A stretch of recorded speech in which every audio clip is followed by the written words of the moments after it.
I'm good. How So are you? good, Kamal. So how long have you been driving truck in total? With CBS, 17 years. 17 years with this company alone? Right. Wow, that's amazing. And what about in your total career? Is that your total career as well? I was driving since I was 15. Okay, but that was in another country, right? Because you know the license thing is only 18. Right. Okay, so tell us give me an idea of what your job is. You don't have to tell us all the secrets, but kind of an idea of what you do today. Where are you going today? What are you going to do? That kind of thing. We're going to the clinic in Amherstburg. Okay. So we go set up the equipment, everything, Okay. and we deliver blood to the hospital. Okay. So right now. So when you say setting up a clinic, you're going to go to a location that's predetermined, and do you bring like all the beds and materials All the stuff, yes. all that stuff Yeah. with it? Then do you hang around? Are you the one doing the blood? Sometimes. Sometimes, really. Yeah. So you gotta have all of this going, right? So okay, so you deliver the equipment, you help them set up, maybe help them with the blood, and then afterwards you take that to the hospital. Is that how it works, roughly, or the lab? We take it to the lab in Brampton To the lab. Okay. to process the blood. Okay.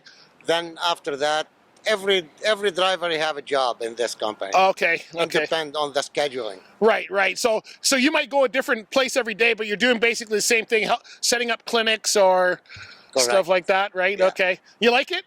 I love it. Oh, good. Good. Do you drive the same truck every day when you go, or Actually, we have 3 trucks. 3 trucks? You can say yes. So I know you have a variety of vehicles. I've seen everything from vans to large trucks, the whole bit, right? So Right. yeah. So tell us, you guys are a pretty professional outfit. What's in your mind? What does it take to be a professional driver? What do you do that makes you a professional driver, lasting 17 years at a company? Because that's a long time anywhere. Respect what you drive. Yeah. And respect the people on the highway. Right.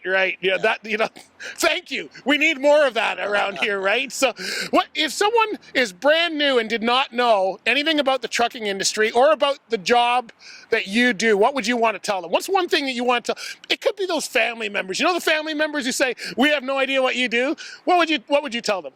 I would say when you see this truck, just follow it to the clinic. Save life. Follow to the clinic and say, you better be careful. You might have people following you all around. No problem. Does that make it any different? Because you know that this is something that's helping others in critical times. Does that make your job feel more important to you? Yes. Yeah. Have you felt even more essential in these times of essential service? Because all truck drivers are essential now, right? Oh yeah. Yeah, but you guys are stepping it up above the grade, right? Yes. Good. So you're getting ready to go load now? Is that what you're doing? Yes, I am. Oh, I don't want to hold you up. Thank you so much for talking with me today. Thank you. Great. Thanks for having me. All right, so you're just actually coming off shift, right, Damon? Is that what you? Yep. So what's your job? Were you doing a clinic? Because you're overnight, so you're not doing a clinic, right? What was your role today? What were you doing? What's your job? All of our blood is processed in the Brampton area. Okay.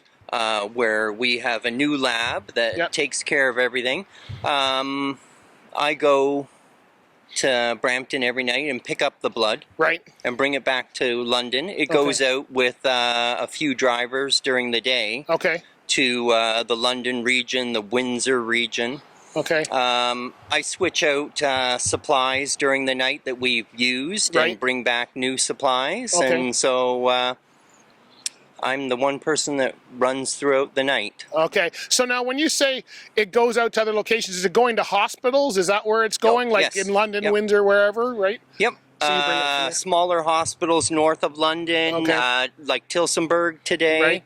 Ingersoll, and then in the London area they have quite a bit of a blood order this morning. Okay. And then Sarnia. Okay. And then we have a driver that'll be heading down to the Windsor area. Okay. And how long have you been doing this job? How long have you been driving a truck in total? About 6 years here, and then I've been doing patient transfer for about 18. And that's where you're driving like a van or a bus or something along that line going around? Okay. And do you enjoy the job? Is it what you enjoy doing it? Yeah. I tell people I get paid to go for a drive and listen to some music. Yeah. Is there something that's fulfilling in the job because you're working with such an essential part of our supply chain and emergency chain? I enjoy coming in at night. Yeah. I'm on my own. Yeah. I need to go and get things done. Right.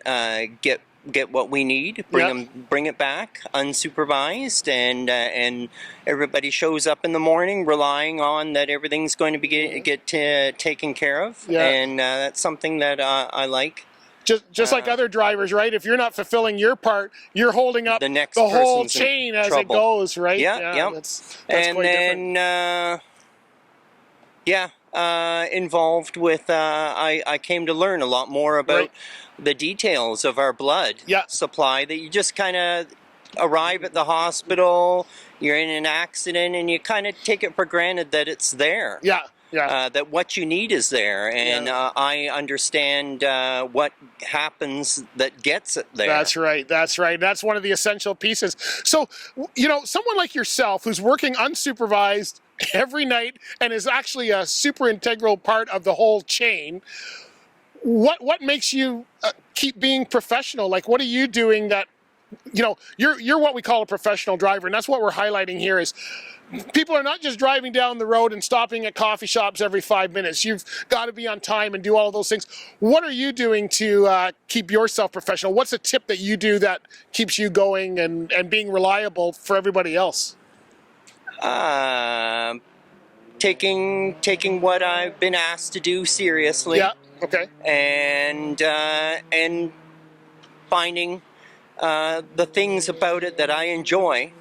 Yeah. And that attitude piece that comes in every time I talk to drivers like yourself. It's that attitude piece of I take it seriously. Focus on I've got to move these boxes and stuff. And no, I'm here for the more positive sort of things, and go for a drive. Yeah. If someone's not part of this industry, you see behind the scenes as I do. I drove for 25 years, so I'm very familiar with what you do, and people don't see that part.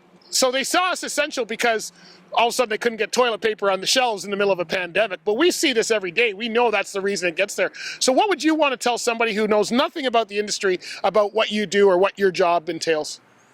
I think what I notice is the number of trucks on the road. Yeah. During the COVID kind of crisis, when we were the only ones not staying home. But there were fewer. Yeah. And I kind of think of it as like a barometer of the health of Ontario and around by how many trucks you see on the road.